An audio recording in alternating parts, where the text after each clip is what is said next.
Hola, buenos días. Vamos a ver hoy las recompras de acciones que ha hecho IBM en las últimas décadas, porque han sido muy importantes y merece la pena analizarlas. Como veis en la base de datos que tengo en la web, y que el enlace está siempre debajo de todos los vídeos, por cierto, pues en 1994 IBM tenía en su capital social 2.300 millones de acciones y ahora en 2020 tiene algo menos de 900 millones de acciones. Esto supone que IBM ha reducido en todos estos años su capital social o su número de acciones en un 60%, que es muchísimo. ¿Y ha sido buena esta reducción de acciones tan fuerte que ha hecho IBM durante tantos años? Pues sí, ha sido buena, pero no ha sido gratis como vamos a ver ahora. La parte buena es que tanto el beneficio por acción como el dividendo son ahora mucho más altos que si IBM no hubiese hecho todas estas recompras de acciones durante décadas. En 2019, que es el último año completo hasta ahora, pues el beneficio por acción fue de $10,56 y el dividendo de $6,43. Si IBM no hubiese hecho todas estas recompras de acciones, pues el beneficio por acción de 2019 habría sido de $4,03 y el dividendo de $2,45. Así que gracias a estas recompras de acciones, tanto el beneficio por acción como el dividendo de 2019 son un 160% más altos de lo que serían si no hubiese hecho todas estas recompras de acciones. Y un 160% más es muchísimo, claro. Así que lógicamente esto es muy bueno, pero como os decía no es gratis. Porque ¿cómo ha hecho IBM todas estas recompras de acciones? Pues IBM ha hecho estas recompras de acciones utilizando grandes cantidades de dinero para comprar acciones suyas en el mercado a lo largo de estos 25 años. Y todo ese dinero pues ha salido sus beneficios, claro. Así que lo mismo que ha utilizado esas grandes cantidades de dinero que venían de sus beneficios en comprar acciones, lo podría haber utilizado en otras cosas, como por ejemplo pagar más dividendos, porque como os decía, las recompras de acciones no son gratis, entonces el dinero que se dedica a recomprar acciones no se está pagando como dividendo. Si no se hacen las recompras, se puede pagar más dinero como dividendo. Así que si IBM no hubiese hecho ninguna recompra de acciones, sus accionistas habrían cobrado muchos más dividendos. Y con esos muchos más dividendos cobrados, ellos podrían haber comprado más acciones de IBM o de cualquier otra empresa. Si hay que tener en cuenta que para comprar más acciones de IBM, pues fiscalmente es mejor normalmente que sea la propia empresa la que recompre y amortice acciones, a que sean los dividendos los accionistas los que después de cobrar su dividendo cojan ese dinero y compren más acciones de IBM. Otra cosa que podría haber hecho, en lugar de recomprar acciones, pues sería reducir deuda. La deuda neta de IBM en estos momentos es de 55.000 millones de dólares y si no hubiese recomprado acciones, pues podría no tener deuda e incluso tener exceso de liquidez. En 2009, IBM tenía una deuda neta de 12.000 millones, que representaba un ratio deuda neta EBITDA de 0,5 veces.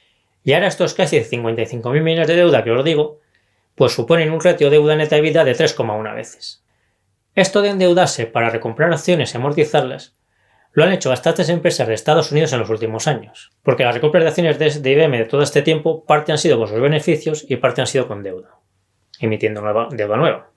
En principio no es recomendable ni bueno que una empresa se endeude para recomprar sus acciones y amortizarlas. Pero dado que en todos estos años los tipos de interés han sido muy bajos, pues se han podido endeudar pagando unos intereses muy bajos. Entonces, aun siendo una situación pues un tanto anómala, en estas circunstancias me parece que ha sido válido y correcto hacer esto. No es una alternativa muy ortodoxa, la verdad, pero sí me parece válida y correcta por las distorsiones que han creado los bancos centrales en los tipos de interés, y que os comento, por ejemplo, en el vídeo en el que os hablaba de los depósitos, que os dejo el enlace por aquí.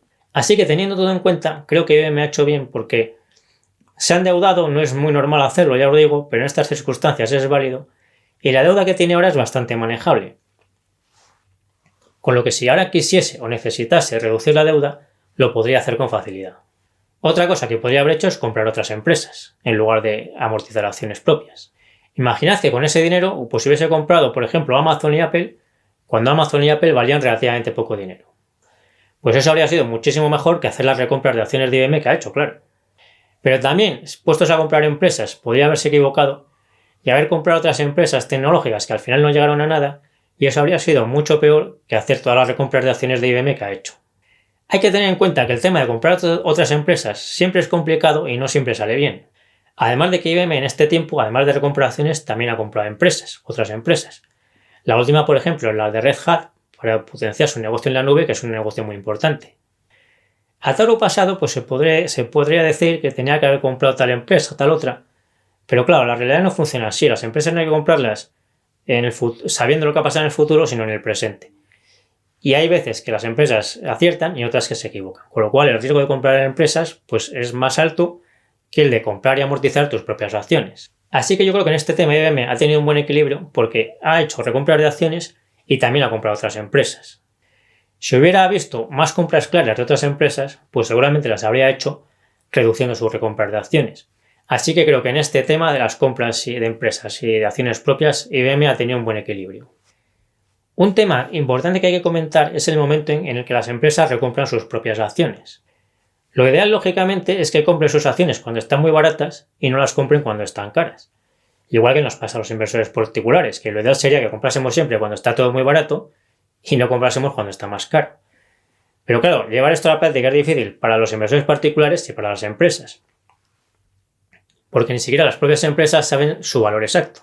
Lo que ha hecho IBM a lo largo de estas décadas es recomprar acciones casi todos los años, con lo cual ha hecho una diversificación temporal bastante buena.